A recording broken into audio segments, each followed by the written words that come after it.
আসসালামু আলাইকুম রহমতুল্লাহি বরকাতুহু নাহমাদুহু ওয়া নুসাল্লি আলা রাসূলিহিল কারীম আম্মা বাদ। দর্শক মণ্ডলী, প্রত্যেক পিতা এবং মাতা সে সঙ্গে প্রত্যেক অভিভাবকই চান তার কন্যা সন্তান যেন থাকে নিরাপদে, যেন কেউ তার ইজ্জত নিয়ে টানা হেঁচড়া না করে, যেন সে ধর্ষণের মতো কিংবা যৌন নির্যাতনের মতন এরকম গহীরত কাজের শিকার সে না হয়ে যায়।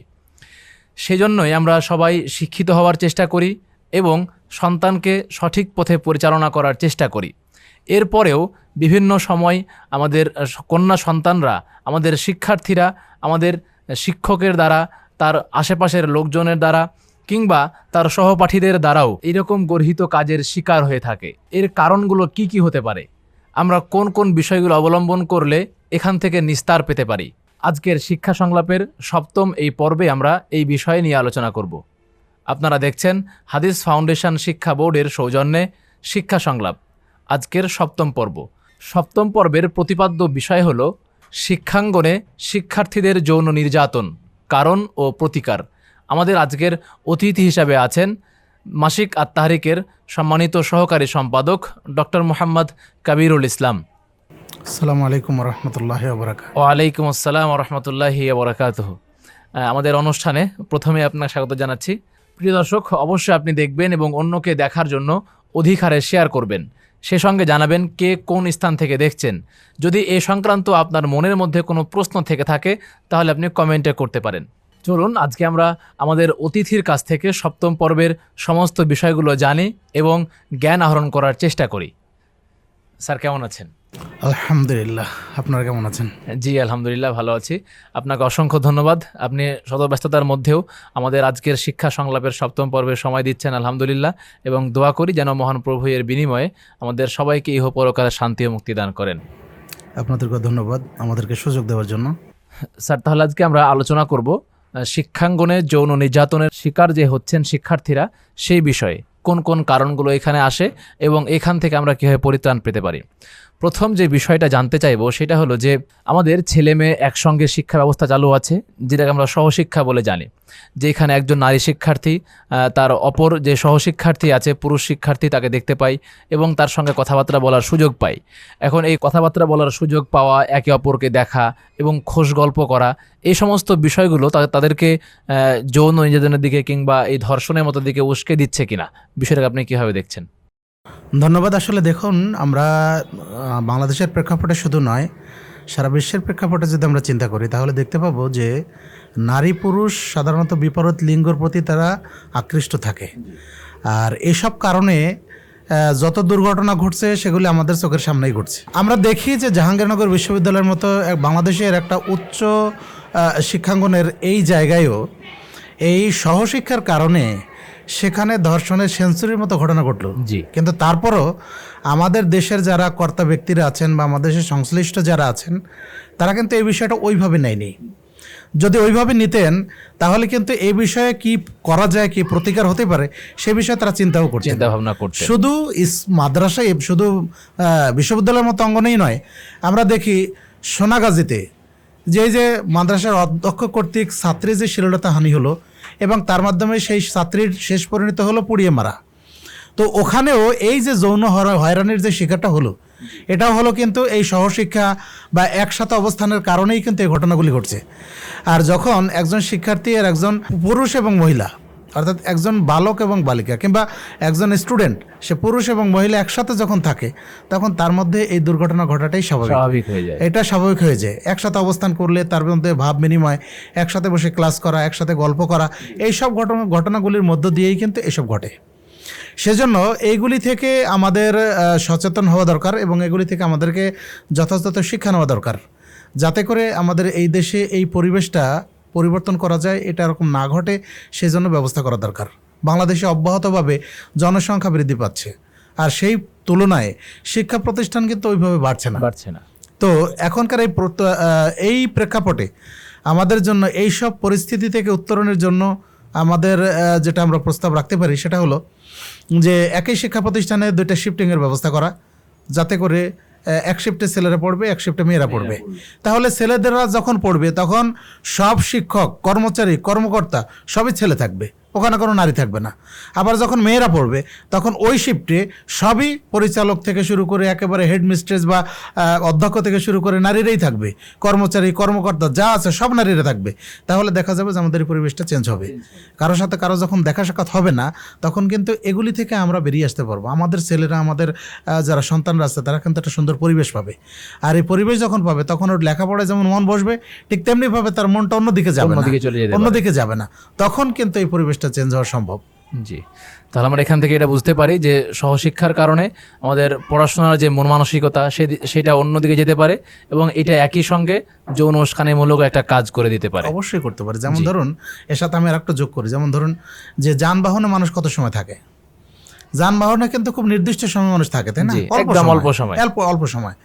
তারপর আমাদের বাংলাদেশে যানবাহনে যে দুর্ঘটনা ঘটছে এটা তো আমাদের সবারই জানা, ঘটছে না? এমনকি ধর্ষণের ঘটনা ঘটার পরেও আবার দেখা যায় যে তার জীবনের উপর হুমকি চলে আসে, মানে মেরেও ফেলছে। তাহলে এই যানবাহনে একটা নির্দিষ্ট সময়, সেটা 1 ঘন্টা 1.5 ঘন্টা থাকে, সেখানেও যদি এই ঘটনা ঘটে তাহলে একটা শিক্ষা প্রতিষ্ঠানে মেয়ে ছেলে তারা কিন্তু অনেকক্ষণ থাকে, একাধিক দিন থাকে। হ্যাঁ, মানে ধারাবাহিকভাবে থাকে। 365 দিনের মধ্যে ছুটিগুলি বাদ দিয়ে সব দিনই তারা থাকে। এবং সেখানে একটা বড় সময়, একবারে সকাল 10টা থেকে নিয়ে বিকেল 4টা পর্যন্ত কোনো ক্ষেত্রে, বা কোনো ক্ষেত্রে তারও চেয়ে বেশি থাকা, এই সবগুলি কিন্তু আসলে এই ধরনের কাজগুলিকে উস্কে দেয়। আর সেই সাথে যেমন শুধু শিক্ষার্থী নয়, যখন একসাথে থাকে তখন কিন্তু দেখা যায় যে কোনো শিক্ষকই কিন্তু, যারা এই ধরনের দুষ্ট চরিত্রের শিক্ষকরা, তারাও কিন্তু ছাত্রীদের হয়রানি করে। তাহলে এগুলি কখন থেকে? যখন সহ অবস্থান থাকে, একসাথে থাকছে, ছাত্র শিক্ষক, ছাত্র ছাত্রী একসাথে থাকছে, তখন এই ঘটনাগুলি ঘটছে। সুতরাং এগুলি থেকে আমাদেরকে বেরিয়ে আসার জন্য অবশ্যই কর্তৃপক্ষকে বিশেষভাবে খেয়াল করা দরকার। এবং এই ক্ষেত্রে সরকারের যথেষ্ট ভূমিকা রাখা প্রয়োজন, অবশ্যই শিফটিং ভাবে শিক্ষা ব্যবস্থা চালু করাটা। জি, ইনশাআল্লাহ শিফটিং ভাবে অথবা পৃথকভাবে চালু করলো। জি, চালু করা। জাযাকাল্লাহু খায়রান। প্রিয় দর্শক, আপনারা দেখছেন হাদিস ফাউন্ডেশন শিক্ষা বোর্ডের সৌজন্যে শিক্ষা সংলাপ। আজকের 7ম পর্বের প্রতিপাদ্য বিষয় হলো শিক্ষাঙ্গনে শিক্ষার্থীদের যৌন হয়রানি, কারণ ও প্রতিকার। আমরা একটি বিষয় জানলাম, এরপরে আমরা যে বিষয়ে জানতে চাইবো সেটা হচ্ছে যে যুগান্তর পত্রিকা বলি কিংবা অন্যান্য পত্রিকা বলি, সে সমস্ত পত্রিকাগুলোর অনেক দিনের একটা নিউজ হচ্ছে যে সেইখানে পড়াতে গিয়ে শিক্ষার্থীকে শিক্ষক ধর্ষণ করেন। আবার বিভিন্ন পত্রপত্রিকার নিউজ অনুযায়ী বিশ্ববিদ্যালয়ের যে সমস্ত শিক্ষকদের অপেক্ষাকৃত বয়স কম, তাদের দ্বারাই শিক্ষার্থীরা বেশি এরকমভাবে যৌন যে নির্যাতনের বিষয়টা আছে সেইখানে তারা আক্রান্ত হয়ে যান। একজন শিক্ষক এবং নারী শিক্ষার্থী উভয়ের মধ্যে হিজাব মেনটেন করার বিষয়টা যদি একটু বলতেন। জি, ধন্যবাদ।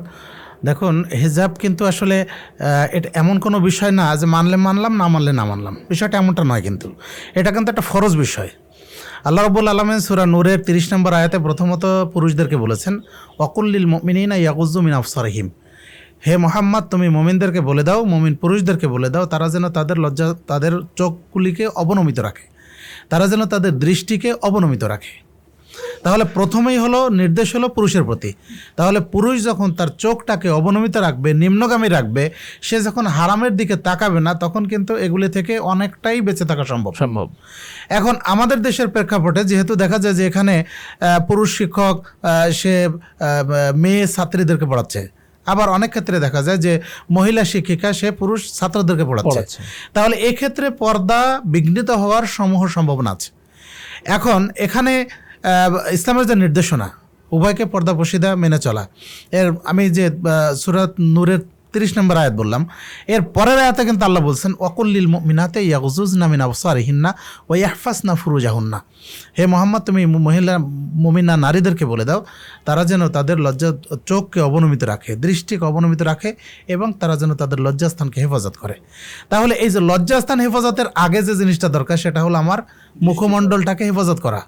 একজন নারী তার মুখমণ্ডলটাকে ঢেকে রাখবে, যাতে করে মানুষ কিন্তু প্রথমে মুখ দেখে, তারপরে কিন্তু সে অন্য কিছু দেখে। মুখ দেখে যদি তার পছন্দ হয় তাহলে সে কিন্তু দেখতেই থাকে, আর যখন মুখ দেখার পরে তার পছন্দ না হয় তখন কিন্তু দৃষ্টি ঘুরিয়ে নেয়, তখন কিন্তু আর ওইদিকে তাকায় না। তাহলে এই মুখটা যখন ঢাকা থাকবে, নেকাব পরা থাকবে, তখন শিক্ষকের মনে কোনো কিছু দুষ্ট কিছু উদয় হলেও যেহেতু সে মুখ দেখতে পাচ্ছে না, তখন কিন্তু সে এগুলি থেকে অনেকটাই নিবৃত্ত হবে।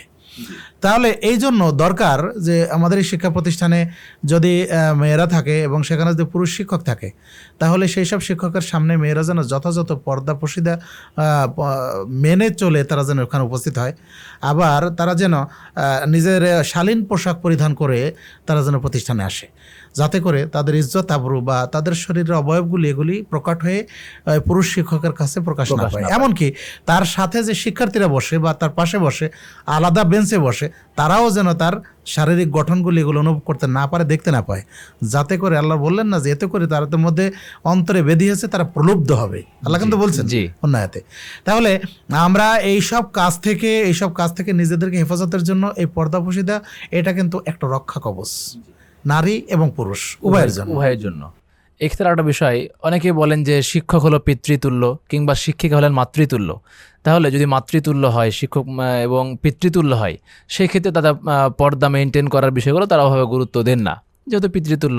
আবার এখানে আরেকটা কথাও চলে আসে যে যদি পিতৃতুল্য হয় কিংবা মাতৃতুল্য হয়, তাহলে কেন এরকম ধর্ষণের মতন ঘটনাগুলো ঘটে? জি, উত্তর তো এখানেই আছে। জি, আমরা দেখি এই যে একটু আগেই বললাম আমরা প্রথম দিকে যে নোয়াখালীর সোনাগাজীতে যে ঘটনা ঘটলো, তো সেখানে তো একজন শিক্ষক সে তার ছাত্রীকে শ্লীলতাহানি করলো এবং তাকে অলরেডি মেরেই ফেললো।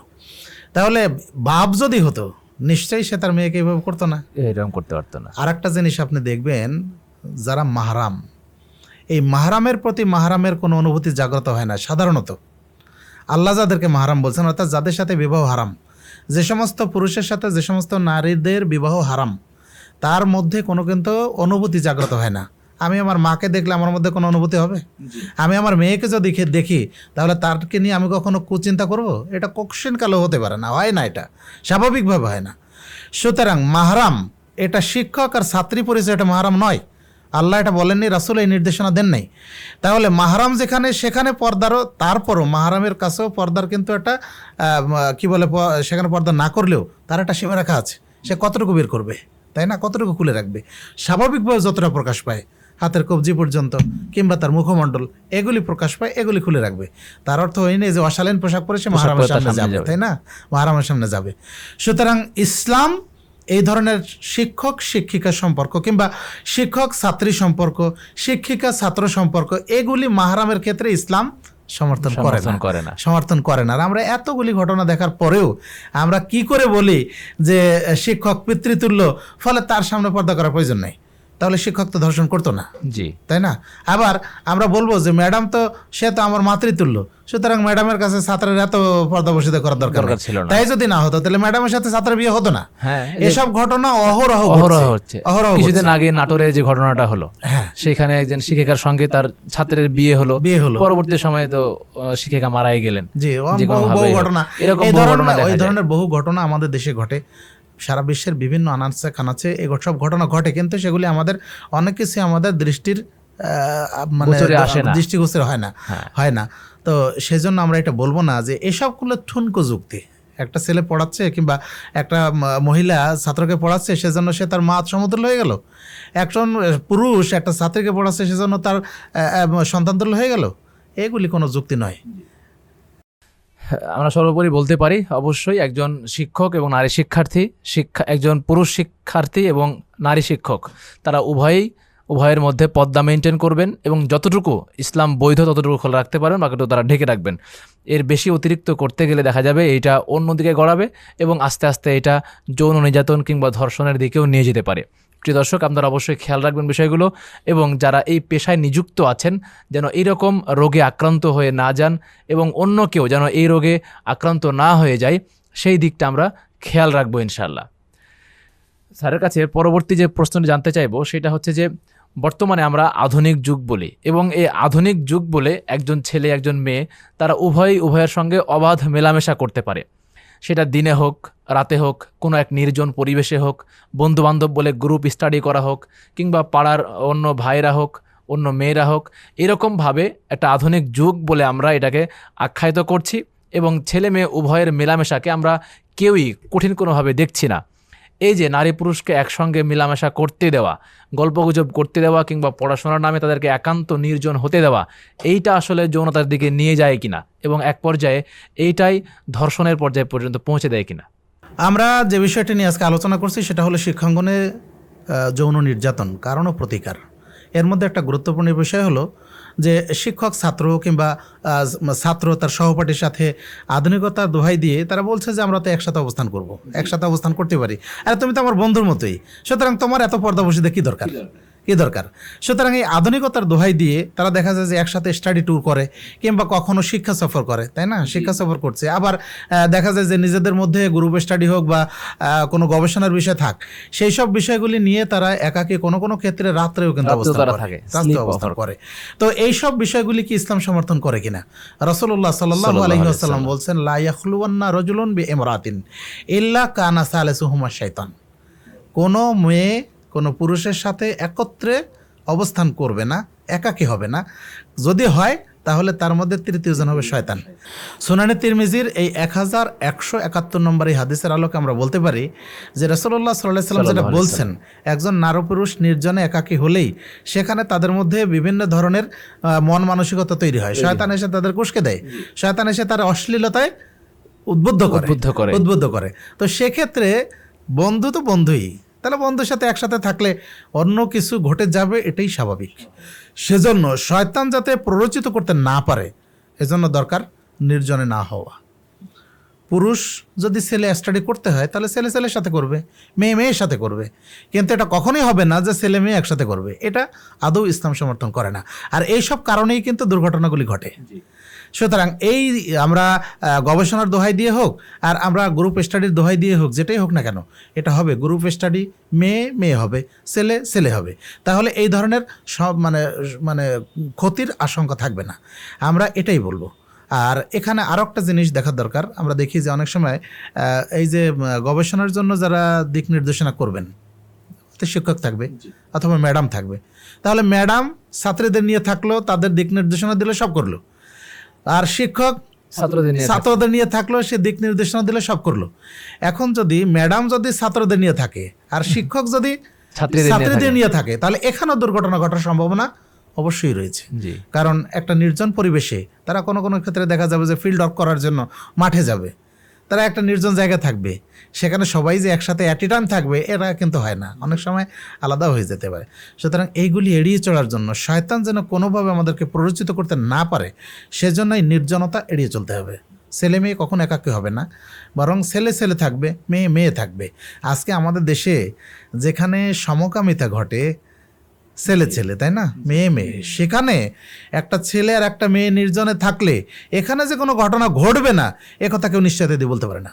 সুতরাং আমরা ইসলামের নির্দেশনা মেনে চলবো, তাহলে এর মধ্যে কল্যাণ পাওয়া যাবে। এর মধ্যে আমাদের জন্য দেহকালীন এবং পরকালীন কল্যাণ রয়েছে। এই রোগটা এত বেশি হয়ে যাচ্ছে যে বিশ্ববিদ্যালয় থেকে শুরু করে আলিয়া মাদ্রাসাগুলোতে যে এখানে ফ্রি মিক্সিং আছে, সেইখানেও এরকমভাবে শিক্ষার্থীরা একে অপরে কিন্তু ধর্ষণের মতো গহির্ত কাজে তারা লিপ্ত হয়ে পড়ছে। আমাদের এই বিষয়গুলো খেয়াল রাখা প্রয়োজন হবে। আমরা সবাই চাই যেন আমরা এরকম যৌন নির্যাতনের শিকার যেন কেউ না হই, এবং যেন আমাদের কন্যা সন্তানরা এরকমভাবে কোনো শিকার যেন তারা না হয়। আমরা যেমন সেটা চাইবো, আমরা একসঙ্গে এটাও চাইবো যে অবশ্যই যেন তারা এরকমভাবে মেলামেশা করতে না পারে এবং একে অপরের সঙ্গে এইরকম অবাধ বিচরণ যেন তারা করতে না পারে। প্রিয় দর্শক, আপনারা দেখছেন হাদিস ফাউন্ডেশন শিক্ষা বোর্ডের সৌজন্যে শিক্ষা সংলাপ, আজকের 7ম পর্ব। 7ম পর্বের প্রতিপাদ্য বিষয় হলো শিক্ষাঙ্গনে শিক্ষার্থীদের যৌন নির্যাতন, কারণ ও প্রতিকার। আমরা আমাদের আজকের অতিথির কাছ থেকে অনেক চমৎকারভাবে জানছি, আলহামদুলিল্লাহ। আমরা আরও অনেক বিষয় জানার চেষ্টা করব। এ পর্যায়ে যে বিষয়ে জানতে চাইব স্যার, সেটা হচ্ছে যে দেখা যায় যে যখন কেউ ধর্ষণের শিকার হয় কিংবা যৌন হয়রানিমূলক কোনো কর্মকাণ্ডের শিকার হয়, যখন সে কর্তৃপক্ষের কাছে সে বিষয়ে অভিযোগ করে, নালিশ করে, তখন কর্তৃপক্ষ অনেক ক্ষেত্রে সেটাকে গুরুত্ব দেন না, কিংবা যার সম্পর্কে অভিযোগটা দেওয়া হয় সে ব্যক্তি ক্ষমতাসীন দল কিংবা সেখানে তার প্রভাব প্রতিপত্তি থাকার কারণে তারা সেভাবে গুরুত্ব দেন না। আস্তে আস্তে তারা আরও ভিতরের দিকে চলে যায় এবং 1টা 2টা 3টা এরকম করতে করতে সে আরও খারাপ দিকে চলে যায়। এবং এটা নিয়ে সংবাদ মাধ্যমগুলোতে অনেক প্রকারের সংবাদ প্রচারিত হয়েছে, এমনকি খবরের কাগজেও লেখালেখিও হয়েছে।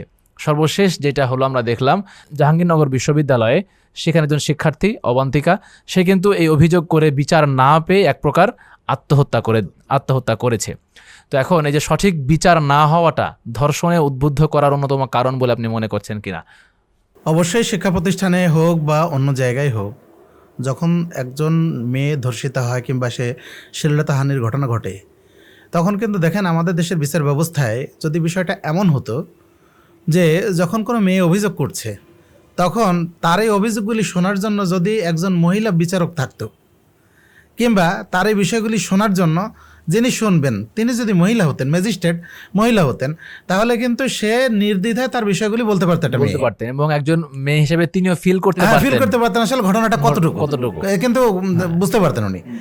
এখন যেহেতু একজন পুরুষের সামনে স্বাভাবিকভাবে একটা মেয়ে যে কোনো প্রশ্নের উত্তর দিতে কিন্তু সে স্বাচ্ছন্দ্য বোধ করে না, জি, ইতস্তত বোধ করবে। হ্যাঁ, তাহলে একজন বিচারকের সামনে আবার বিচারক দেখা যায় কিভাবে ঘটলো, এটা তাহলে কখন ঘটলো, কয়জন ছিল, কি অবস্থায় ঘটলো, তুমি কি করলা, নানান রকম এতগুলি প্রশ্ন কি তার পক্ষে সম্ভব এটা একজন মেয়েকে দিতে পারে?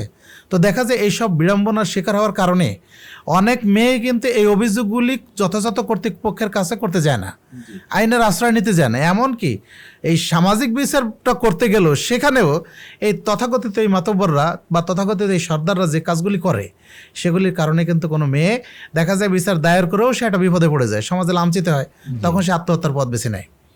একইভাবে এই যে অবন্তিকার কথা বলা হলো, ও তো একই ঘটনা, বিচার দিয়ে যখন সে বিচার পেল না, দেখা গেল যে বিচারহীনতা বা বিচারের দীর্ঘসূত্রিতা এইসব কারণে কিন্তু এই অপরাধীরা ফাঁক ফোকর দিয়ে ছাড়া পেয়ে যায়।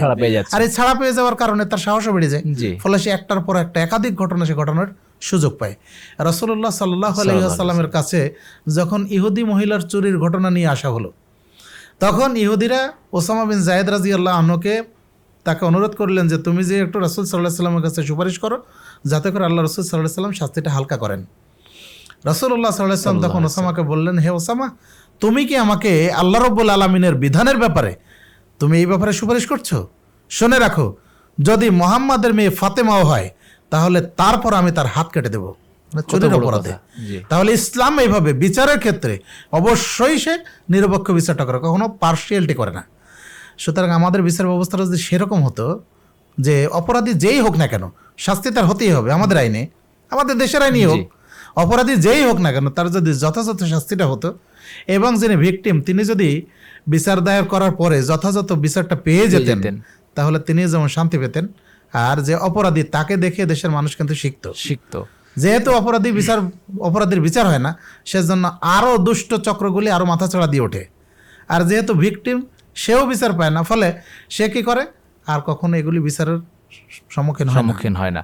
এবং এমনটাও দেখা যায় যে যখন কেউ এরকম অভিযোগ করে, তখন পরক্ষণে ওই অভিযোগকারীকেই আবার হেনস্থার শিকার হতে হয়, না তুমি কেন অভিযোগ করলে, বা তাকে আর নানান রকম ভাবে হেনস্থার শিকার হতে হয়। অপরাধীর পক্ষ থেকে হুমকি ধুমকি তো আছেই, এটা তো একটা নিত্য নৈমিত্তিক ব্যাপার, কিন্তু সমাজের লোকরাই বরং তাকে হেয় প্রতিপন্ন করে, আরে তোমার দোষ না থাকলে সে কি এই কাজটা করতো? জি জি জি, জাযাকাল্লাহু খায়রান। তাহলে আমরা এই বিষয়টা বুঝতে পারলাম যে যখন কোনো অপরাধ এরকম আমাদের কাছে অভিযোগ আসবে, তখন অবশ্যই তার যথাযোগ্য বিচার আমরা করার চেষ্টা করব ইনশাল্লাহ।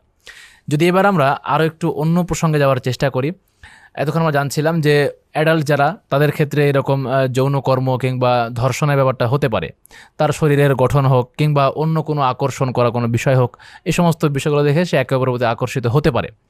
কিন্তু যখন একটা শিশু ধর্ষিতা হয়, যখন একটা অবুঝ বালিকাকে ধর্ষণ করা হয়, তখন সেই বিষয়টা মাথা নাড়িয়ে দেয় যে তার কোন জিনিসটা দেখে কিংবা তার কোন আচরণটা দেখে এই প্রাপ্তবয়স্ক একজন পুরুষ তার প্রতি আকর্ষণ পায়।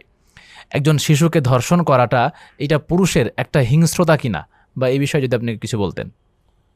ধন্যবাদ। আসলে দেখুন, এই যে রেপ বা ধর্ষণ যেটাই আমরা বলি না কেন, এটা হিংস্রতা আমরা বলতে পারি না, বরং এটা পুরুষের লালসার একটা বহিঃপ্রকাশ। এখন যখন শিক্ষা প্রতিষ্ঠানে হোক বা কিংবা গৃহ টিচার হোক, তো তার ক্ষেত্রে যখন অভিভাবকদের ক্ষেত্রে সচেতন হওয়া উচিত। যখন কোনো শিক্ষককে সে দেখবে যে তার এই বাচ্চার প্রতি তার আকর্ষণটা অনেক বেশি, সে অবাঞ্ছিত তাকে আদর স্নেহ করছে, যেটা তার উচিত নয় বা যেটা প্রয়োজন নাই, কিন্তু যে অধিক বেশি করে ফেলছে, সেসবগুলো অভিভাবক অবশ্যই খেয়াল করা দরকার। যদিও বাচ্চা ছোট হোক, 6 বছর 8 বছর যাই হোক না কেন। আবার দেখুন, এই সাথে আমরা আরও কিছু বলি, যেমন ধরুন যে গাড়ির ড্রাইভার আছে, তো ড্রাইভার তার জায়গায় থাকবে, কিন্তু দেখা যায় যে ড্রাইভার প্রতিদিন যেহেতু বাচ্চাকে স্কুলে নিয়ে যাচ্ছে, তো একটু অতিরিক্ত আদর তাকে করতে যায়। এই অতিরিক্ত আদর আজকে, কালকে, পরশু, এই করতে করতে কিন্তু দুর্ঘটনা ঘটেই যাবে। অনুরূপভাবে গৃহ টিচার, সে যদি তার মেয়ে, কারো অভিভাবকের মেয়েকে পড়ায়, কারো মেয়েকে পড়ায়, তাহলে সেক্ষেত্রে অভিভাবককে সচেতন থাকা দরকার যে আসলে তার আচরণটা কত দূর গড়াচ্ছে, কোন দিকে যাচ্ছে, সে কি শুধু পড়াচ্ছে নাকি পড়ার বাইরেও আরও কিছু করার সে চেষ্টা করছে। এই বিষয়টা অভিভাবককে বিশেষভাবে খেয়াল করা দরকার। একইভাবে শিক্ষা প্রতিষ্ঠানেও অভিভাবককে মাঝে মধ্যে গিয়ে খোঁজখবর নেওয়া দরকার যে তার সাথে, তার সন্তানের সাথে শিক্ষকদের আচরণটা কেমন হয়। মাঝে মধ্যে দূর থেকে লক্ষ্য করা কিংবা খেয়াল করা কিংবা পর্যবেক্ষণ করা, কোনো শিক্ষক তাকে একটু অতিরিক্ত স্নেহ করে কিনা, অতিরিক্ত ভালোবাসে কিনা, বা আদরের ছলে তাকে হয়তো দেখা গেল আদর করতে গিয়ে জড়াই ধরলো কিনা, এইসব বিষয়গুলি আসলে খেয়াল করা দরকার। কারণ এগুলি থেকেই কিন্তু একসময় দেখা যাবে যে সে মানে তার মধ্যে পাশবিকতা জেঁকে বসবে, আর সে তখন দুর্ঘটনা ঘটেই ফেলবে।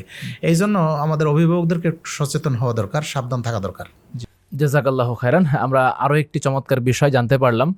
এরপরে যে বিষয়টা জানতে চাইব সেটা হচ্ছে যে অনেক সময় দেখা যায় এরকম সংবাদপত্রের নিউজ আসে, যখন কোনো নারীর একটা গ্রুপ হোক কিংবা একাকী হোক, যখন সে নির্জনে যায় এবং আশেপাশে কেউ না থাকে, যদি সেইখানে ঘটনাক্রমে একজন বা দুইজন বখাটে চলে আসে, সেই জায়গাতেও এরকম ধর্ষণের মতন ঘটনা ঘটে যায়। আবার দুজন শিক্ষার্থী কিংবা কয়েকজন শিক্ষার্থী তার পুরুষ বন্ধুদের সঙ্গে ঘুরতে গেল, জায়গাটা নির্জন হলো, সেখানে তারা একে অপরেরকে ধর্ষণের মতো অপরাধে জড়িয়ে পড়লো। এই যে নির্জন স্থানে যাওয়া কিংবা উভয়ের সঙ্গে একাকী হয়ে যাওয়া, এই একাকী পরিবেশটা কিংবা নির্জন জায়গাটা কোনো অংশে দায়ী কিনা এই ধর্ষণের কারণে? দেখুন, আসলে জায়গা তো দায়ী নয়, কারণ জায়গায় তো মানুষ যায়, জায়গা তো চলে আসে না। এখন যেখানে আমি যাচ্ছি সেখানে প্রত্যেকটা ছেলে বা মেয়েকে চিন্তা করা দরকার যে আমি ওখানে যাচ্ছি ওটা আমার জন্য কতটুকু নিরাপদ, কিংবা ওখানে যাওয়া আমার জন্য সমীচীন কিনা, বা আমি ওখানে যে যাচ্ছি সেখানে যাওয়ার ক্ষেত্রে আমার সাথে আমার সেফগার্ড আমার কিছু আছে কিনা, আমি নিজেকে কতটা নিরাপদ করতে পারবো। এই জিনিসটা একজন প্রাপ্তবয়স্ক মেয়েকে অবশ্যই চিন্তা করা দরকার যে আমার ওখানে যাওয়াটা আমার জন্য সমীচীন কিনা, আর আমি ওখানে যাচ্ছি সেখানে আমার মাহরাম আছে কিনা। যেখানে রাসূলুল্লাহ সাল্লাল্লাহু আলাইহি ওয়াসাল্লাম নিষেধ করেছেন কোনো প্রাপ্তবয়স্ক মহিলা, কোনো নারী, সে একাকী ভ্রমণ করবে না যতক্ষণ পর্যন্ত তার সাথে কোনো মাহরাম পুরুষ না থাকবে। মাহরাম পুরুষ মানে হচ্ছে যার সাথে বিবাহ নিষিদ্ধ, বাপ, নিজের ভাই বা নিজের চাচা, আপন মামা, আপন খালু, এই ধরনের মাহরাম স্তরের যে সমস্ত পুরুষ আছেন তাদের সাথে না নিয়ে একাকী কোনো মহিলাকে কোথাও সফর করতে নিষেধ করা হয়েছে। অথচ এখানে দেখি আমরা বন্ধু, সে তো মাহরাম নয়, বন্ধুর সাথে যাচ্ছে, সহপাঠী, সে তো মাহরাম নয়, তার সাথে যাচ্ছে, শিক্ষক, সে তো মাহরাম নয়, তার সাথে যাচ্ছে। ফলে দেখা যায় নির্জনতায় সুযোগ পেয়ে এই ঘটনাগুলি ঘটে যাচ্ছে। যেটা রাসূল সাল্লাল্লাহু আলাইহি ওয়াসাল্লাম বলছেন যে কোনো নারী সে কোনো পুরুষের সাথে একাকী হবে না, যদি হয় তাহলে তৃতীয় জন হবে শয়তান, তাহলে তৃতীয় জন শয়তান তো উস্কে দেয় এগুলা। এই জন্য আমাদের সবসময় সাবধান থাকাটা কর্তব্য, সতর্ক থাকা কর্তব্য।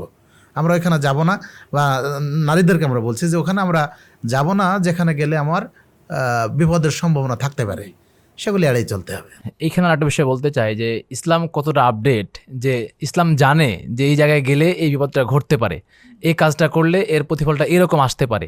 সেজন্য বহু আগে থেকেই ইসলাম মানুষকে সতর্ক করে গেছে যেন এরকমভাবে হেনস্থার শিকার যেন সে না হয়ে যায়। সুবহানাল্লাহ। এখানে আপনার সাথে আমি আরেকটু যোগ করতে চাই, সেটা হলো দেখুন, ইসলাম শুধু আপডেটই নয়, আল্লাহ রাব্বুল আলামিন প্রত্যেকটি মানুষকে সৃষ্টি করেছেন এবং তাদের প্রবৃত্তি বা তাদের প্রকৃতি সম্পর্কে আল্লাহ জানেন। যে কারণে আল্লাহ সূরা ইসরার 32 নম্বর আয়াতে তিনি বলেছেন, ওয়ালা তাকরাবুজ জিনা ইন্নাহু ফাহিশাতা ওয়া মাকতা, তোমরা জিনার নিকটবর্তী হইও না, মানে জিনার ব্যভিচারের নিকটবর্তী করে দেয় এমন কোনো কারণের কাছেও তোমরা যাইও না। এটা হচ্ছে নিকৃষ্ট পথ, এটা হচ্ছে ঘৃণিত উপায়। তাহলে আল্লাহ কিন্তু আগে থেকে সাবধান করেছেন। অনুরূপভাবে আল্লাহ রাব্বুল আলামিন সূরা আনামের 151 নম্বর আয়াতে তিনি বলেছেন যে তোমরা গোপন এবং প্রকাশ্য কোনো অশ্লীলতার নিকটবর্তী হইও না, সেটা গোপনে হোক আর প্রকাশ্যে হোক। অথচ আমরা এখন দেখি যে আমাদের বিশ্ববিদ্যালয়ের ক্যাম্পাসে কিংবা বিভিন্ন সময় বিভিন্ন পার্কের মোড়ে অথবা দেখা যায় কোনো হাইওয়ে রোডের পাশে বসে থেকে নারী পুরুষ একাকী গল্পগুজব করছে, এবং সেটা শুধু দিনের বেলায়ও নাই, সেটা কিন্তু রাত্রেও করে। বিশেষ করে আপনি যদি ঢাকার টিএসসি চত্বরের আশপাশে কোথাও যান তাহলে দেখবেন যে সেখানে নারী পুরুষের অবাধ চলাফেরা কিংবা মেলামেশা কিংবা একাত্রে বসে থাকা, এগুলি তো মানে সচরাচর ব্যাপার, এটাকে তারা কিছুই মনেই করে না। তাহলে এসব যখন করবে তখন নিশ্চয়ই দুর্ঘটনা ঘটার সম্ভাবনা সম্ভাবনাটা অনেক বেড়ে যাবে। থাকবে। জি, হ্যাঁ, তাহলে আমরা বুঝতে পারলাম যে নির্জন জায়গাটা বেছে নেওয়া কিংবা সেখানে একান্তে গিয়ে গল্প করাটা এগুলো ভালো ফলাফল বয়ে আনে না।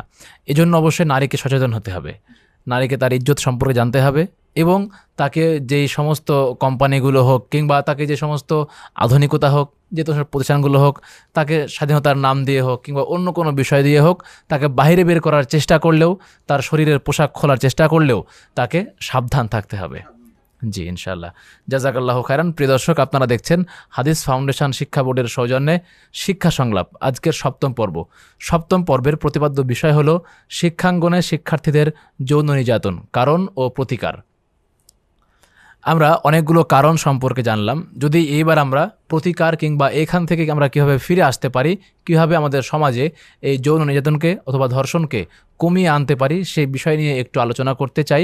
এবার স্যারের কাছে যে বিষয়ে জানতে চাইবো সেটা হচ্ছে যে সন্তানদের চলাফেরা করা, দেখা যায় যে সে সন্তানটা কোথায় যাচ্ছে, কার সঙ্গে মিশছে, তার মহিলা বন্ধু বেশি নাকি পুরুষ বন্ধু বেশি, বিপরীত লিঙ্গের প্রতি তার কেমন চলাফেরা হচ্ছে, এই সমস্ত বিষয়গুলো যদি পরিবার থেকে মেনটেন করা হয়, যদি পরিবার থেকে নজরদারি করা হয়, তাহলে সেই ক্ষেত্রে ধর্ষণের হারটা কমে আসতে পারে কিনা, বা পারিবারিক যে বিষয়টা সেটা কতটুকু ভূমিকা রাখে এই ক্ষেত্রে? জি, অবশ্যই। এটা তো অবশ্যই পরিবারকে সচেতন হওয়া দরকার এবং এইসব যদি খেয়াল রাখে তাহলে শুধু শ্লীলতাহানির ঘটনা কমবে সেটাই নয়, বরং একজন শিক্ষার্থী তার লেখাপড়ার মান কিংবা তার চলাফেরার যেটা পর্যায়, এগুলোও কিন্তু পরিশীলিত হবে।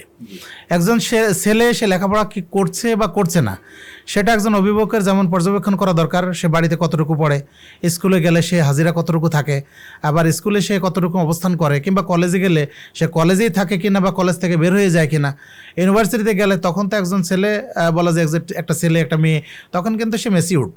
তারপরও অভিভাবক এর উচিত হলো মাঝে মধ্যে খোঁজখবর নেওয়া, শিক্ষকদের সাথে সাক্ষাৎ করে তাদের সাথে সম্পর্কে জানা, বা একান্ত যারা মানে তার কাছের টিচার তাদের কাছে তার খোঁজখবর নেওয়া।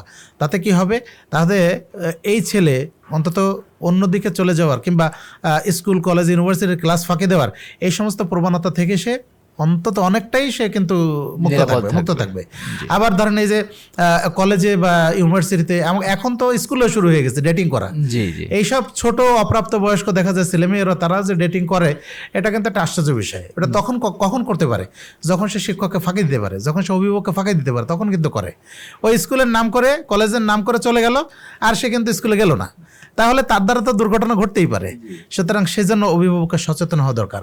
আবার তার বন্ধু বান্ধব কে, এগুলি অবশ্যই খেয়াল করা দরকার। রাসূলুল্লাহ সাল্লাল্লাহু আলাইহি সাল্লাম তিনি বলছেন, আল মারউ আলা দীনি খালিলিহি ফালিয়ানজুর বিমা ইউখালিলু। প্রত্যেক ব্যক্তি তার বন্ধুর রীতিনীতি গ্রহণ করে, তার আচার আচরণ সে কিন্তু গ্রহণ করে। সুতরাং তোমাদের প্রত্যেকের খেয়াল করা দরকার যে সে কার সাথে বন্ধুত্ব করছে।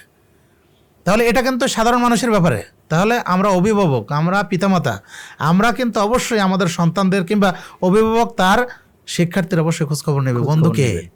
এই জায়গাটায় আমরা পিতামাতার যে ভুলটা করেন সেটা হচ্ছে যে একজন তার ছেলে এবার তার মেয়ে বন্ধুকে নিয়ে সে বাড়িতে আসে, চলাফেরা করে, বাড়িতে পড়াশোনা করে, এমনকি তার বেডরুম পর্যন্ত চলে যায়। সেখানে পিতামাতা তাকে কোনো কিছুই বলে না এবং তারা সেটা আরও আনন্দের সঙ্গে গ্রহণ করে। অনেক সময় দেখা যায় যে আমার ছেলেটা সবার সঙ্গে মিশছে, ভালো আছে, আমার মেয়েটা তার ছেলে বন্ধুর সঙ্গে মিশছে, ভালো আছে। এই সমস্ত বিষয়গুলো অবশ্যই একটা পরিবারকে মেনটেন করা প্রয়োজন। এই বিষয়টা আপনি কীভাবে দেখছেন?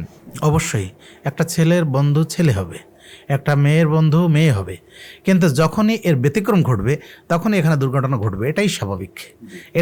আর দেখা যায় তখন এই যে ছেলে তার মেয়ে বন্ধুকে বা গার্লফ্রেন্ডকে নিয়ে বাসায় আসছে, কিন্তু যখন দেখা যায় যে এরা প্রাপ্তবয়স্ক হয়ে গেছে, এখন এই দুইজনের মধ্যে বিয়ে দেওয়া দরকার, তখন কিন্তু বাপ দেখবে যে ওই মেয়ের বাপের সম্পদ কি আছে না আছে, তার স্ট্যাটাসের সাথে ও যায় কি না, এগুলি কিন্তু তখন দেখবে, আচ্ছা আগে দেখছে না। তাহলে এইসব ঘটনাগুলি থেকে আমরা বুঝতে পারি যে আসলে এতটা স্বাধীনতা দেওয়া কিংবা এতটা আধুনিক হওয়ার চেষ্টা করাটা এটা আদৌ ঠিক না। এটা কখনো ভালো ফলাফল বয়ে নিয়ে আসে না।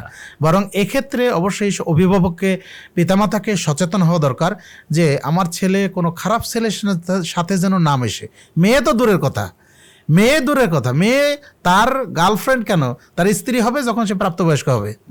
আমি তাকে বিবাহের ব্যবস্থা করে দেব, তাই না? এইটা অভিভাবকের চিন্তা হওয়া দরকার, তার ছেলেকে বোঝানোর দরকার। একইভাবে মেয়েকেও বোঝানোর দরকার যে না, আমি তোমার জন্য আমি পাত্র দেখে দেব। হ্যাঁ, তোমার পছন্দ থাকলে আমি সেটাকে অগ্রাধিকার দিতে পারি, যদি দিন, ধর্ম, আমাদের স্ট্যাটাস সব কিছুর সাথে মেলে, তখন আমি তোমাকে দেখবো। স্ট্যাটাস বলতে কুফু, যেটা আমি এটাকে মানে ইংরেজিতে বললাম, কুফু যদি হয় তাহলে আমি তোমারটাকে, তোমার পছন্দটাকে আমি অবশ্যই গুরুত্ব দিব। কিন্তু যদি তুমি দিনদারির বাইরে যাও, যদি তুমি এই কুফুর বাইরে যাও, তাহলে সেটা কিন্তু আমার পক্ষে মানা সম্ভব হবে না। সুতরাং তোমাকে আগে থেকে সাবধান করছি, তুমি কোনো বয়ফ্রেন্ড তোমার থাকবে না, তুমি মেয়ে, তোমার মেয়ে ফ্রেন্ড থাকবে। জি, তুমি ছেলে, তোমার গার্লফ্রেন্ড থাকবে না, তোমার ছেলে বন্ধু থাকবে, বয়ফ্রেন্ড থাকবে। তুমি কেন অন্যের সাথে মিশবে, তাই না? এই শাসন, এই অনুশাসন, ইসলামিক এই নীতিমালা পরিবারে যদি থাকে, তাহলে ইনশাল্লাহ এই ধরনের দুর্ঘটনা ঘটার সম্ভাবনা থাকবে না। জি, ইনশাআল্লাহ। জাযাকাল্লাহু খায়রান। এর পরবর্তীতে যে বিষয়ে জানতে চাইবো সেটা হচ্ছে যে অনেক সময় দেখা যায় ছোট ছোট পোশাক কিংবা অশালীন পোশাক, এগুলো অনেক সময় যৌনতার দিকে এগিয়ে দেয়। সেই ক্ষেত্রে একজন নারীর কিংবা একজন পুরুষের এই পোশাকটাকে শালীন রাখাটা ধর্ষণ থেকে তাকে বাঁচিয়ে দিতে পারে কিনা, বা তার পোশাকটা কতটা শালীন হওয়া প্রয়োজন? ধন্যবাদ। দেখুন, বাংলাদেশে শুধু নয়, সারা বিশ্বের প্রেক্ষাপটে এখন মানুষ শর্টকাট পোশাক পরাটাকে বেশি পছন্দ করছে। আর আল্লাহ কিন্তু সূরা আরাফের 26 নম্বর আয়াত আল্লাহ বলছেন যে আমি তোমাদের জন্য বেশভূষার আবরণ নাজিল করেছি, যার মাধ্যমে তোমাদের সৌন্দর্য বিকশিত হবে এবং তোমাদের ইজ্জত আবরু এটা রক্ষা হবে। আমি অনুবাদ বললাম, ভাবানুবাদ। তো আল্লাহ রাব্বুল আলামিন পোশাক নাজিল করার উদ্দেশ্য হলো, একদিকে পোশাকটা হলো সৌন্দর্যের মাধ্যম, কারণ একজন মানুষ বিবস্ত্র থাকলে তার দিকে কিন্তু কেউ তাকাতে পারে না, তাই না, স্বাভাবিকভাবে। আর একজন মানুষ যত শালীন পোশাক পরবে, অন্য মানুষ কিন্তু তাকে দেখবে, তাকে অনুকরণ করবে যে না, এর পোশাকটা সুন্দর লাগছে, দেখে ভালো লাগছে, তাই না? তাহলে একজন পুরুষ মানুষের কথা কিন্তু আমি বলছি। একজন পুরুষ অনেক সময় আমরা দেখি যে পাগল লোক রাস্তায় বসে থাকে, তা কিন্তু বিবস্ত্র অবস্থায়, তার দিকে আমরা তাকাইতে পারি না। তাহলে একজন ভদ্র মানুষ কি করে এই পোশাকের নাম করে এই শর্টকাট পোশাক পরবে, অশালীন পোশাক পরবে? ছেলেরা এখন হাফ প্যান্ট পরে রাস্তা দিয়ে ঘুরছে, কি আশ্চর্য!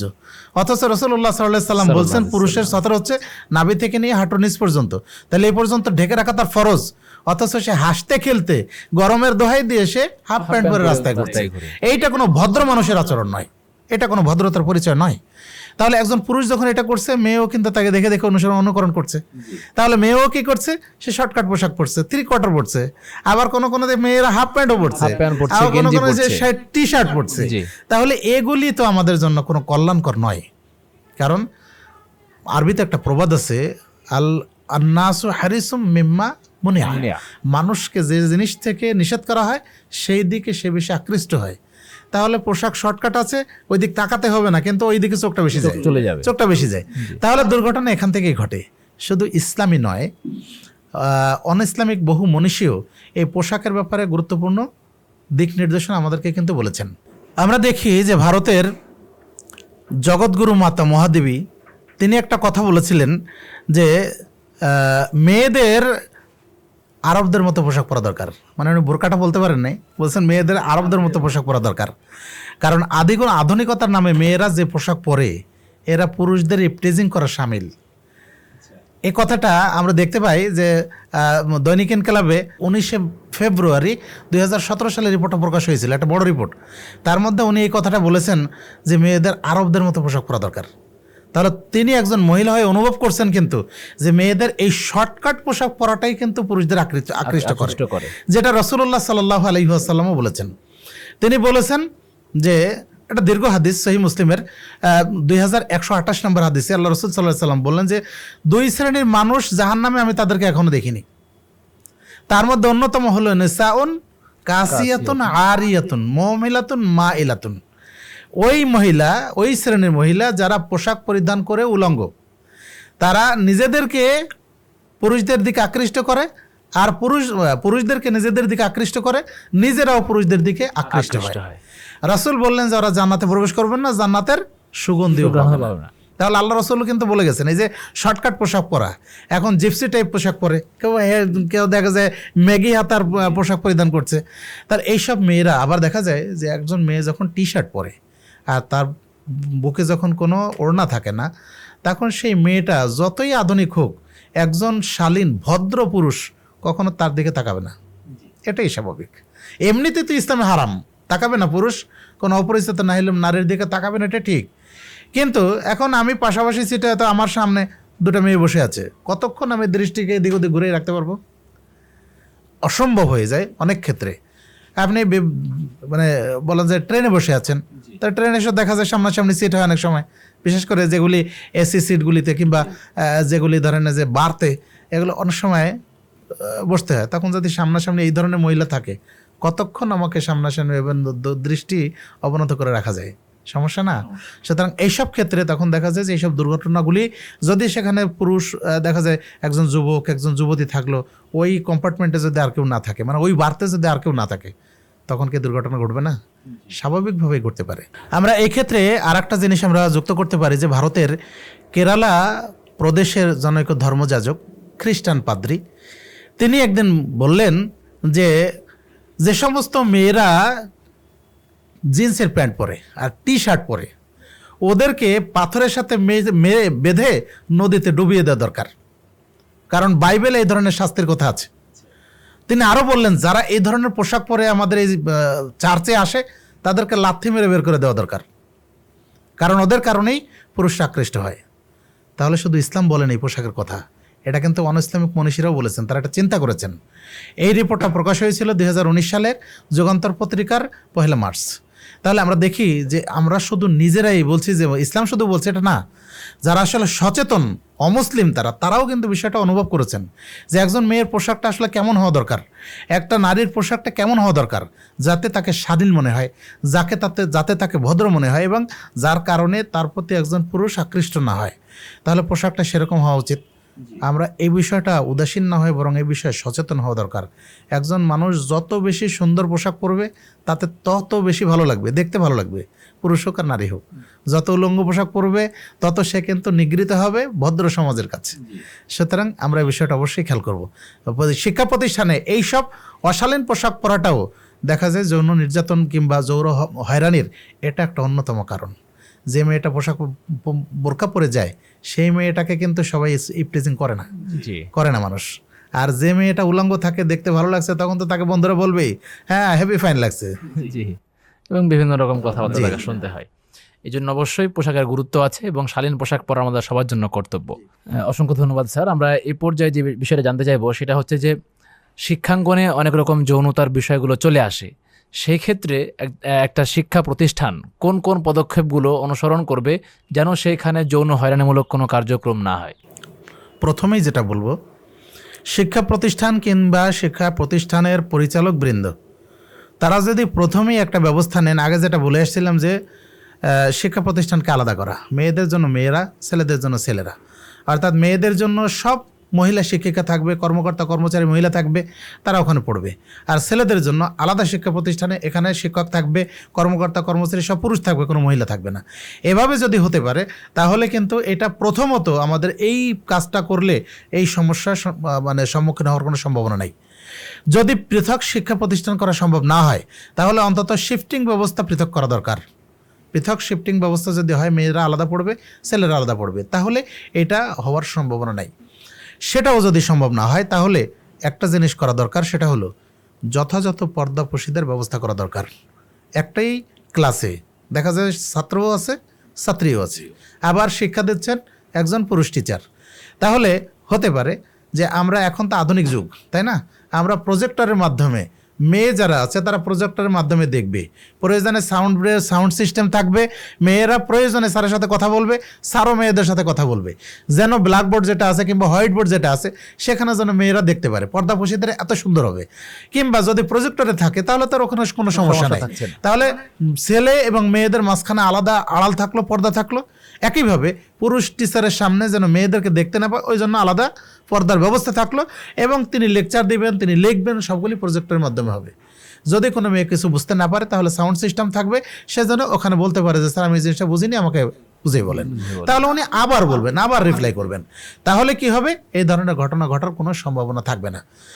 আর এতগুলি যদি করা না যায়, তাহলে প্রত্যেকটি মেয়ে সে যেন কোনো শিক্ষকের সামনে একাকী না হয়, কোনো মেয়ে সে যেন তার বন্ধুর সাথে কখনো একাকী না হয়। মেয়েটা যেন যথাযথ পর্দাপোশিদা সে পালন করে, সে যেন প্রতিষ্ঠানে আসে, তাহলে আমরা আশা করি যে এগুলি থেকে ইনশাল্লাহ বেঁচে থাকা যাবে। আর আমরা প্রতিষ্ঠানের কর্তৃপক্ষ এবং সেই সাথে শিক্ষক মণ্ডলীর কাছে অনুরোধ করব, কোনো ছাত্রী যদি পোশাক বোরকা পরে আসেন কিংবা নেকাব পরে আসেন, তাহলে তাকে যেন নেকাব খুলতে বাধ্য করা না হয়, তাকে যেন তার ওই হেজাব খুলতে বাধ্য করা না হয়, বরং তাকে যেন উৎসাহিত করা হয় যে না, তুমি ধন্যবাদ তোমাকে, যে তুমি এই বয়সে এই নেকাব পরে আসছো, হেজাব করছো, ধন্যবাদ তোমাকে, তুমি আরও ভালো করো, তুমি আরও বেশি সামনের দিকে এগিয়ে যাও, তোমাকে ইসলাম পালন করার তৌফিক আল্লাহ দান করুন। এভাবে উৎসাহিত করা দরকার, তাকে নিরুৎসাহিত করা দরকার নয়, উচিত নয়। জাযাকাল্লাহু খায়রান। স্যার, আমরা আপনার কাছ থেকে অনেক বিষয় জানতে পারছি, আলহামদুলিল্লাহ। আমরা শেষ যে বিষয়টি জানতে চাইবো সেটা হচ্ছে যে এই যে ধর্ষণ বলি কিংবা যৌন নির্যাতন বলি অথবা এ সংক্রান্ত আরও যে সমস্ত বিষয়গুলো আছে, যদি একজন মানুষের ধর্মীয় জ্ঞান থাকে যে আমাকে আমার শালীন পোশাক পরতে হবে এবং পুরুষের প্রতি ওই রকম দৃষ্টিতে তাকানো যাবে না, একই রকমভাবে একজন পুরুষ সে তার দৃষ্টি অবনত রাখবে, আবার ধর্মীয় দিক দিয়ে সে নারীর দিকে তাকাবে না। এই যে ধর্মীয় জ্ঞান থাকাটা, এটা কতটা গুরুত্ব রাখবে এই ধর্ষণের মতো জিনিস থেকে পিছিয়ে রাখতে? দেখুন, আল্লাহ রাব্বুল আলামিন কোরআন যখন নাজিল করেন তখন তার প্রথম আয়াতই ছিল ইকরা, তুমি পড়ো, আর তার সাথে যুক্ত আছে ইকরা বিস্মি রব্বিকাল্লাযী খলাক, পড়ো তোমার প্রতিপালকের নামে যিনি সৃষ্টি করেছেন। তাহলে আমার পড়াটা যখন প্রতিপালকের নামে হবে, আমার পড়াটা যখন ইসলামী দিক নির্দেশনার মধ্যে হবে, তখন কিন্তু আমার মধ্যে বিভ্রান্ত হওয়ার সম্ভাবনাটা কম থাকবে। প্রত্যেক শিক্ষার্থী সে যদি তার রবের উদ্দেশ্যে পড়ে, সে যদি ইসলামের উদ্দেশ্যে পড়ে, ইসলামী অনুশাসনটা সে যদি জানতে পারে, তাহলে তার এইভাবে বিভ্রান্ত হওয়াটা কঠিন হবে, মানে সে ওই দিকে যাবে না। যখন সে জানবে যে জেনার বেবিচারের শাস্তিটা হলে এই, দুনিয়াবী শাস্তি এই, পরকালীন শাস্তি এই। সহিহ বুখারীর 1386 নম্বর হাদিসে আল্লাহ রাসূল সাল্লাল্লাহু আলাইহি ওয়াসাল্লাম দীর্ঘ বর্ণনা কিন্তু দিয়েছেন। তিনি বললেন যে আমি স্বপ্নে দেখলাম যে সেখানে তন্দুর তৈরি করার মতো একটা উনুন, সেখানে উনুনের ব্যবস্থা আছে, চুলা আছে, যার উপরের দিকটা সরু আর নিচের দিকটা হচ্ছে গোলাকার। তাহলে ওর মধ্যে প্রজ্বলিত আগুন আছে, যার মধ্যে কিছু উলঙ্গ নারী পুরুষ আছে। যখন আগুনের প্রকোপ বেড়ে যায় তখন তারা উপরের দিকে বের হয়ে আসার মতো হয়, যখন আগুনের প্রকোপটা কমে যায় তখন তারা ভিতরের দিকে ঢুকে যায়। আমি ফেরেশতাকে জিজ্ঞেস করলাম এরা কারা? তখন আমাকে বলা হলো যে এরা হচ্ছে ব্যভিচারী নারী পুরুষ, কবরে তাদের এই শাস্তি দেওয়া হচ্ছে, কিয়ামত পর্যন্ত তার ওই শাস্তি চলতে থাকবে। তাহলে কবরের শাস্তি তো কতদিন হবে, কত বছর হবে, কত শতাব্দী হবে, কত সহস্রাব্দী হবে, এটা তো আমরা জানি না। একজন লোক যখন এটা জানবে তাহলে সে অবশ্যই ভয় পাবে, ওখান থেকে দূরে থাকার চেষ্টা করবে। সাথে সাথে ইসলামের শাস্তি যেটা দুনিয়াবী শাস্তি, সেটা যদি একজন পুরুষ জানে, একজন মেয়ে জানে, তাহলে নিশ্চয়ই এই পথে সে কখনো হাঁটবে না। এই জন্য দরকার ইসলামী জ্ঞান আমাদের জন্য বৃদ্ধি করা, ইসলামী জ্ঞান যাতে আমাদের ছেলেরা, আমাদের মেয়েরা, আমাদের শিক্ষার্থীরা শেখে, সেই জন্য ব্যবস্থা করা। তাতে কি হবে, এই ইসলামী জ্ঞান যখন তার মধ্যে থাকবে তখন কিন্তু সে এই কাজগুলি করবে না। এটা অন্যায় জানবে, এটা পাপের কারণ জানবে, এটা কবিরা গুনাহ জানবে, তখন কিন্তু এর ধারে কাছেও সে যাবে না। আর এগুলি জানে না বলেই তো সেগুলোকে কিছু মনে করে না, মামুলি মনে করে যে এর কোনো শাস্তি আছে, অপরাধী সে মনে করে না। তাহলে অপরাধ সে জানবে কখন? যখন ইসলামী জ্ঞান তার মধ্যে থাকবে, যখন কোরআন হাদিসের জ্ঞান তার মধ্যে থাকবে, তখন কিন্তু সে এটাকে অপরাধ হিসেবে জানবে, তখন সে এটাকে পাপ হিসেবে জানবে। আর তখনই সে এগুলি থেকে দূরে থাকা তার জন্য সহজ হবে, সে এগুলি থেকে দূরে থাকবে। এজন্য আমাদের দরকার যে বেসিক নলেজ, যেটা আমাদের ছেলেরা ডাক্তার হোক, ইঞ্জিনিয়ার হোক, আমাদের মেয়েরা সে বহু লেখাপড়া করুক, সে পিএইচডি হোল্ডার হোক বা আরও কিছু হোক, তার জন্য প্রথম যেটা দরকার সেটা হলো তার মৌলিক জ্ঞান, ইসলামের মৌলিক জ্ঞানটা তাকে দেওয়া দরকার।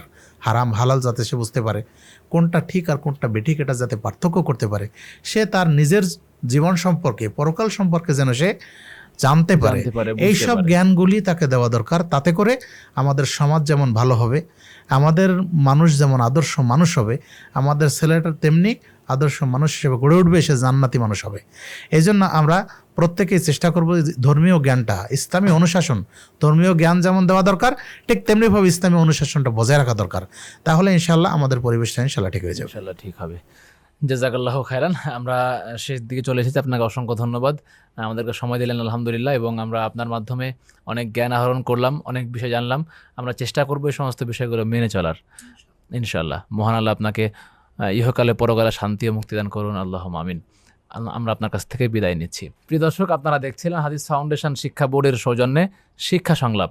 আজকের প্রতিপাদ্য বিষয় ছিল শিক্ষাঙ্গনে শিক্ষার্থীদের যৌন নির্যাতন, কারণ ও প্রতিকার। এই বিষয়ে আমাদের সঙ্গে আজকের অতিথি হিসেবে ছিলেন মাসিক আত-তাহরিকের সহকারী সম্পাদক ডক্টর মোহাম্মদ কাবিরুল ইসলাম। আমরা তার কাছ থেকে অনেক বিষয় জানলাম। আমরা অবশ্যই এই সমস্ত বিষয়গুলো মেনে চলার চেষ্টা করব এবং অন্যকে মানতে উদ্বুদ্ধ করব। আজকে এতটুকুই রাখছি। আজকের পর্বটি দেখার জন্য জানাচ্ছি অসংখ্য ধন্যবাদ। সে সঙ্গে সামনের পর্ব দেখার আহ্বান জানিয়ে আজকের পর্বটি এখানে শেষ করছি। সুবহানাকাল্লাহুম্মা বিহামদিকা আশহাদু আল্লা ইলাহা ইল্লা আনতা আস্তাগফিরুকা ওয়া আতুবু ইলাইক। আসসালামু আলাইকুম ওয়া রাহমাতুল্লাহি ওয়া বারাকাতুহু।